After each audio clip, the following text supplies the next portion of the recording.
আমি university of Chankharpul সরকারি দলের নেতা।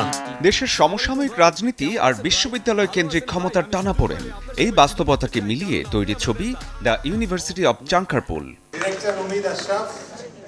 রাজনীতির জটিল হিসাব নিকাশকে স্যাটায়ারের মোড়কে তুলে ধরা হয়েছে সিনেমায়, আর এ কারণেই হয়তো বাংলাদেশ প্যানোরামা বিভাগে পূর্ণ দৈর্ঘ্য চলচ্চিত্রে সেরা পুরস্কার পেয়েছে মনিরুল হক পরিচালিত ছবিটি। সাথে ট্যালেন্ট সেকশনে স্বল্প দৈর্ঘ্যে সেরা তানহা তাবাসসুমের হোয়াট ইফ। এটা আমার প্রথম কাজ ছিল, আর প্রথম কাজের জন্য আমি ঢাকা ইন্টারন্যাশনাল ফিল্ম ফেস্টিভ্যাল থেকে বেস্ট ফিল্ম অ্যাওয়ার্ড পেয়েছি। মানে অনুভূতিটা আসলে অন্যরকম, মানে আমি কিভাবে বলবো আমি বুঝতেছি না। এটা আমার ফার্স্ট কাজ, মানে ফ্রেন্ডদেরকে নিয়ে একসাথে করে করা।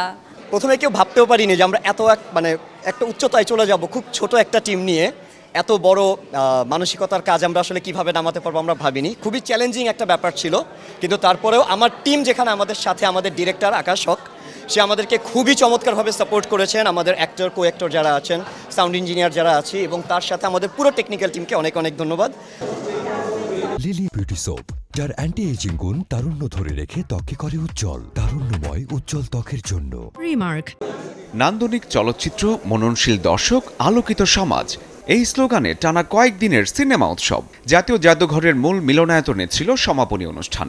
রেইনবো চলচ্চিত্র সংসদের আয়োজনে এবারের উৎসবে দেখানো হয়েছে বিশ্বের 91টি দেশের মোট 245টি চলচ্চিত্র। এই উৎসব কেবল সিনেমা দেখার নয়, এটা ভাবনা, গল্প আর সংলাপের উৎসব। আমাদের উদ্দেশ্য যে বাংলাদেশের ছবিকে বেশি করে আরও প্রমোট করা বাইরে, এবং বাইরের ফিল্মগুলোর সাথে আমাদের ফিল্ম মেকাররা যাতে তারা নিজেদেরকে আরও সাজিয়ে নিতে পারে, বা তাদের ছবির সঙ্গে তাদের যে ডিফারেন্সটা সেটা তারা ফিল করতে পারে। উৎসবে এশিয়ান ফিল্ম কম্পিটিশন বিভাগে সেরা চলচ্চিত্রের পুরস্কার জিতে নিয়েছে কিরগিজস্তানের ছবি কুরাক। খুব আনন্দ নিয়ে আমাদের কাজটা করেছি। 27টা ছবি দেখেছি, ডকুমেন্টারিজ, ফিচার এবং শর্ট ফিল্মস মিলিয়ে।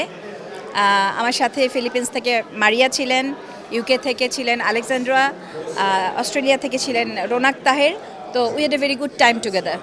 আমরা যে সব আয়োজন করা হয় তাতে সব শ্রেণীর লোকরাই, দর্শকরাই ছবিগুলি দেখার সুযোগ পায়।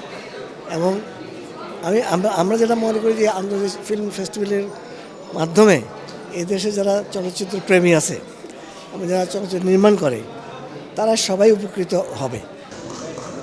দর্শক ভালোবাসায় অডিয়েন্স অ্যাওয়ার্ড পেয়েছে বাংলাদেশ দক্ষিণ কোরিয়ার যৌথ প্রযোজনার ছবি ড্রেইন বাই ড্রিমস। আন্তর্জাতিক এই উৎসবে নিজেদের গল্প বলেছেন বিশ্বের নানা দেশের নির্মাতারা। خیلی خوشحال هستم که به عنوان نماینده فرهنگی ایران در بنگلادش این جایزه رو برای کشورم دریافت کردم.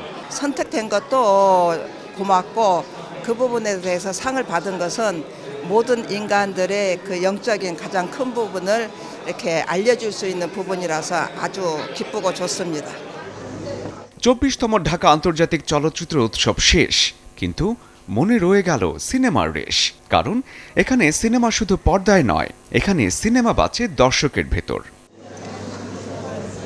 শরীফুল হক, চ্যানেল 24, ঢাকা।